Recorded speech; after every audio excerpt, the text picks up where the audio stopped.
Every great constitution hides a contradiction. The American Constitution hides it in race.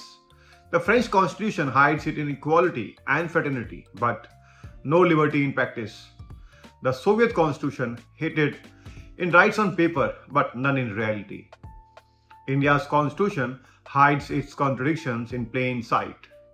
On one side, fundamental rights, on the other side, directive principles of the state policy. One is a shield, the other a sword. One enforces liberty, the other demands justice. One lives in the courtroom, the other lives in the conscience of the state. They were placed together deliberately, but also dangerously, because the two cannot always agree. And that is why, for 75 years, they have been locked in the longest tug of war in Indian constitutional history. Let's go back to the Constituent Assembly. The country is free but broken. Partition scars the land.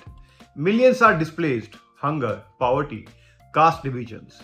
The leaders ask themselves, how do we build a republic that protects liberty but also delivers justice? B.R. Ambedkar gives his famous speech. He calls fundamental rights the conscience of the Constitution. Without them, liberty is meaningless. But he also admits something. Fundamental rights alone cannot solve India's problems. The farmer in the village cannot eat equality before law. The landless laborer cannot sleep on the freedom of speech. So, the assembly creates the directive principles of state policy. They are not enforceable. You cannot drag the state to court to demand free education or fair wages. But they are not empty words. They are moral instructions, a vision of just society. Thus, two forces are born in the same moment. One enforceable, one aspirational. One guarding liberty, the other promising justice. And from that moment, the tug of war begins. The early Supreme Court chose its side. It sided with liberty, with enforceable right. Let's discuss a case. Champakam Durai Rajan, 1951. The state of Madras reserved seats in education to uplift backward classes. The court struck it down. Equality is absolute, it said. Directive principles must give away. The signal was clear. Fundamental rights were supreme. But politics cannot function without compromise. Leaders were unsettled. How could land reforms happen? How could India break centuries of caste hierarchy if every welfare measure was struck down as unconstitutional? The parliament's answer was simple: amend the constitution. The first amendment in 1951 curtailed free speech. It placed land reform laws in the 9th schedule, shielded from judicial review. The 4th, the 17th, more amendments followed. Each one gave the state more space to fulfill directive principles. It was the first pull of the rope by parliament against the judiciary, and the tug of war was tightened. By 1970s, the battlefield was clear. The Supreme Court guarded rights. Parliament expanded welfare. A collision was inevitable. It came in 1973 in Kesavananda Bharati case. Parliament wanted unlimited power to amend rights to serve directive principles. The court resisted. It created the doctrine of basic structure. Yes, Parliament could amend rights, but it could not destroy the core identity of the Constitution. For a moment, the rope held in balance. But then came the emergency.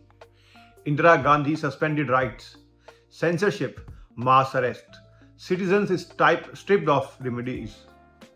ADM Jabalpur judgment of 1976. The Supreme Court upheld it. It said, when liberty is suspended, even the right to life cannot be enforced. The directive principles of order devoured fundamental rights. It was the darkest moment. The Constitution bent under the weight of power. When democracy returned, the court struck back.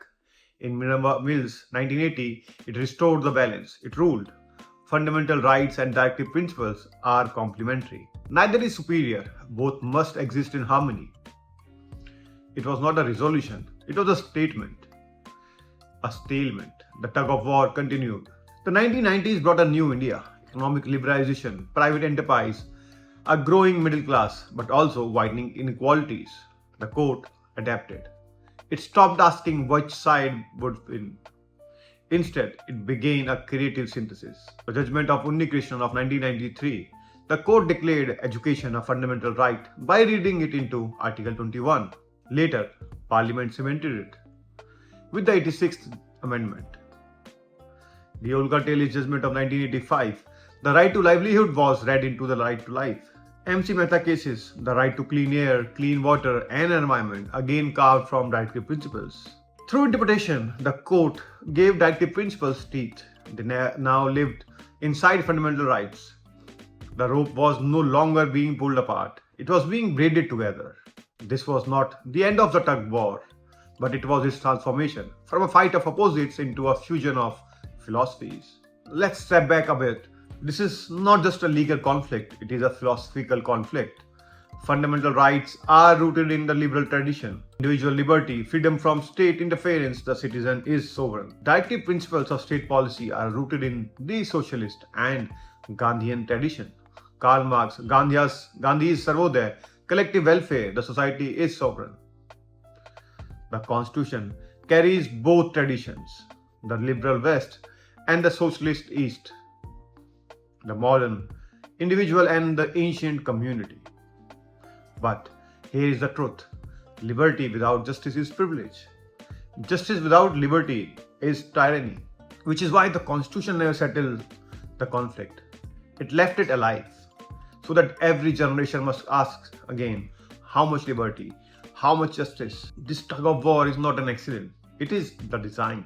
So what do we learn from the 75 years of this constitutional struggle?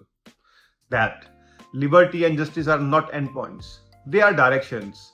They must always pull against each other. When rights dominate unchecked, the poor are left behind. When directive principles dominate unchecked, the citizen is silenced. The rope must always be pulled. The tension must always remain. That is why this is the longest tug of war and also the most necessary one. Because it keeps liberty alive. It keeps justice alive, it keeps democracy alive. And the true genius of the Indian Constitution is not that it gave us liberty, not that it gave us justice, but that it forced us to fight for both forever. The question is not who wins, the question is who dares to hold the rope. Thank you. This is Amol Bidodi and we are watching the next hearing. We will meet again. Thank you.